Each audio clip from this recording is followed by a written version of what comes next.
Hello Leo, and welcome to April. This is a reading for you if you have a Leo sun or if you have a Leo rising.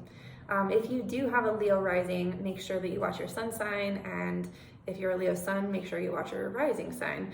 These readings are based on rising sign, but there will be valuable information regardless of if you're a Leo sun or rising, and you should probably check both of them out because they're slightly different perspectives, and both will serve you in different ways. So Leo, April is going to be a pretty incredible month for the entire collective.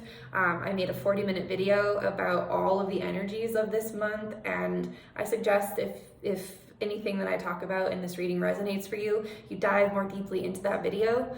For you, the primary fire that's being highlighted for you has to do with your philosophical outlook on life. What's your guiding principle? What do you believe is, ultimately true? And this right now, this truth is being transformed through fire. What could that possibly mean? It could be transformed through passion, through the generation of fire, through hard work.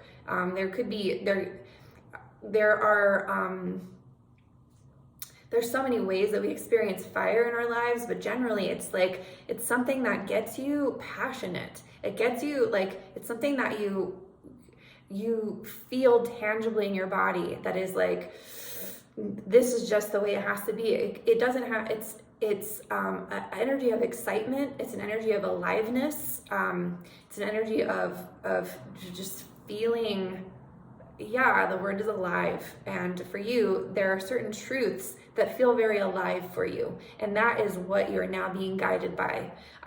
Mercury was moving through your space of intimacy for a period of time and finally just entered this 9th house space. So wow, up until yesterday, until the 3rd of April, there was still some, there was still some contemplation, and there was still some mining through your intimate relationships when it came to what do you believe philosophically? What truths are you holding as true? And now with that energy moving into the 9th house, you're beginning to speak and communicate and live by those principles. So I would imagine over the next couple of weeks, lots of communication around what you believe is true, what feels passionate and right for you, communication with yourself and with others about the way that you want to live your life from this point forward. At least for now, right? We're getting a new moon on the 11th, and there are some seeds in nature that are only activated through fire. In fact, nature has created that the seed will remain in the seed pod until some sort of forest fire comes through, which then with the forest fire clears out the forest. Basically, it makes space for the light, the water, the resources to actually then nourish these new seeds. If the seeds are released before the fire, it might have to compete too much with the existing structures. So there are some seeds that only are viable when there's been some sort of fire that's gone through the forest. And this new moon in Aries is absolutely one of those seeds. It is a seed that's activated, and the fire for you definitely has to do with what are the leading guiding principles. And so there could have been some structures or some kind of fogginess or some kind of there could have been some unspoken sort of philosophies that you were kind of living in a forest of. And I would say that the next week or so is actually going to burn off some of that unspokenness, and you're going to be actually being transformed through these fiery conversations that will actually activate a certain seed of passion for you. And so for you, this is a little bit more philosophical. It's a little bit more mind-based, but it's absolutely imperative, because without this guiding principle, we don't really know exactly the extent of the impact we leave on the world. So expect that that's definitely activated for you this week. This is then preparing us for this activation of legacy. Basically, from the 14th to the 19th, the Venus Venus, which is the planet that allows us to open our hearts, open ourselves to new experiences. Then the Sun, which is our conscious awareness, and Mercury, which is being able to integrate information about all of this. All of those energies are moving into Taurus, which is the felt somatic experience. It is what is needed for the seeds to flourish in the world. So for you, you're getting the seed activated around your guiding principle and what you want to put your energy and focus into. Then when all this energy moves from the 14th to the 19th in your 10th house, you are capable of what you need in order for these seeds to thrive is you need to leave an impact and leave a legacy and see how your actions actually like make a mark on this planet, basically. This is the 10th house can have to do with like career legacy. It can have to do with like creating a solid, like, it's what you're known for at the end of the day. It's kind of like what they would put on your gravestone. Like what's the ways that you want to be remembered by? Like, what are you leaving on this planet that made your life meaningful? So that is what you're going to be feeling into. Like, where are you putting your time, energy, and resources based on your fiery experience of what's true? And how does that leave an impact on the planet? Or at least in the people that you're impacting in your world.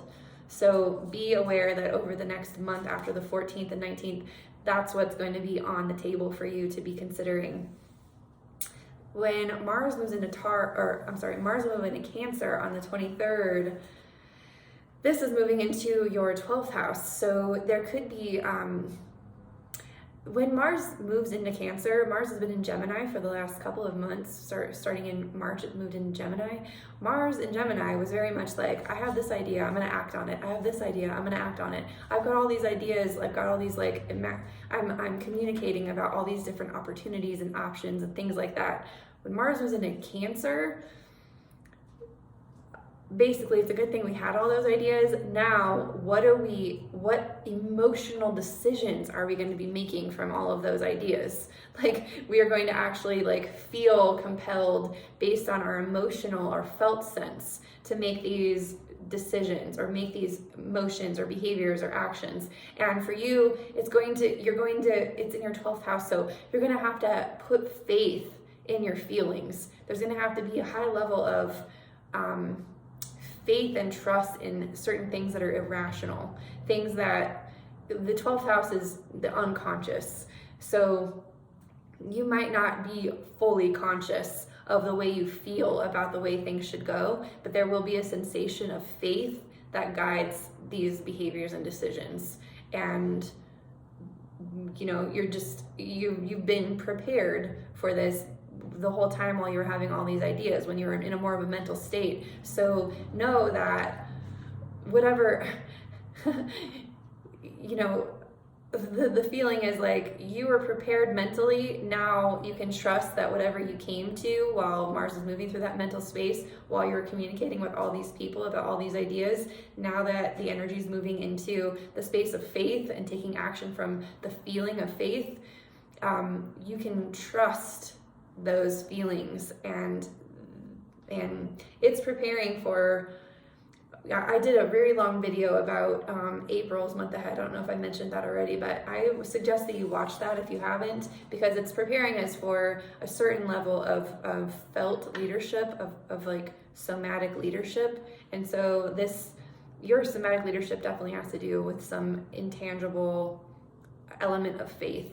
So be aware that you're being prepared for that. And then finally, at the end of the month, on the 26th, we have the full moon in Scorpio. This full moon is showing up in your 4th house. And I'm calling this full moon somatic boundaries. So you might be feeling some sort of felt boundaries and behavioral decisions based on what it feels like for you to be at home. Like this will be more personal for you. Like there will be openings, and there would be like either more open of boundaries or softening of boundaries, or stronger somatic boundaries for you when it has to do with your home, like, or the way that you spend your time nurturing yourself, like in your most intimate space. So be aware, and I'm saying for everyone that gets to this full moon, if they did the work of the month, if they actually were present with the energies that I just described, they'll be prepared perfectly to express whatever those somatic boundaries are on that full moon at the end of the month. So I always feel like astrology prepares us perfectly for these things if we are just consciously aware. So now I'm going to pull an archetype card for you that will be an additional perspective for the month. And what I pulled for you is the desert. So I'm going to find the meaning of the card, then I'll hold it up so you can look at it. This is 37.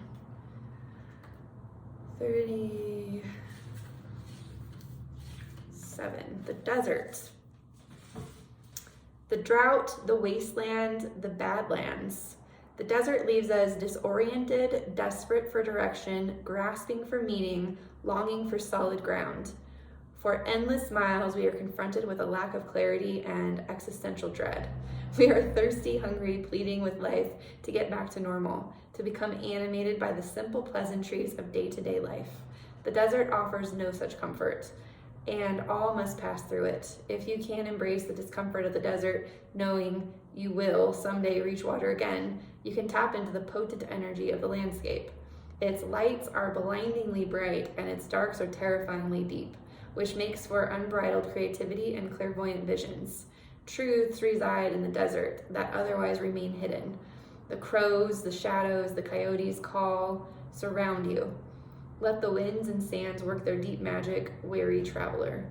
So, the desert is alive and pulsing with energy, despite its desolate appearance. Turn toward it rather than away from it.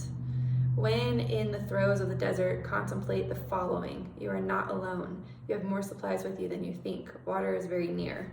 So I feel like this desert card may be speaking more about the beginning of the month, where your ideas are being tempered by fire. I actually find this kind of an interesting card for you, Leo. Leo energy it's a fiery energy anyway, and the desert definitely is speaking of a lot of yang energy. Yang energy meaning like dry, hot, fiery, all of these things. And so maybe you're really looking and investigating your relationship with that yang energy in your life. Like what is your relationship with fire? What is your relationship with dry? What was your relationship with heat? How is it a purifying force for you? That's what I'm kind of pulling from the meaning of this card for you. I have a couple announcements to make, Leo.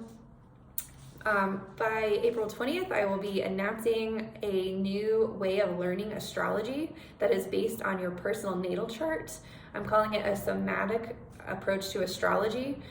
Essentially, we are going to be utilizing our felt experience, our own personal stories, our own mythologies, our own life to navigate the archetypes of astrology. So it's more of a personal approach rather than a mental sort of mythological external approach to learning astrology. So be tuned in if you are interested in learning more about yourself and what it means for you personally to navigate these natural cycles. And especially if you'd like to just really, really be more tuned in and create let your life be your oracle, really. That's what the whole point of mastering the self is really about. Let your own life be your oracle and your source of wisdom. And I'm doing this because I believe that the collective is moving toward more sovereign, felt, experiential leadership.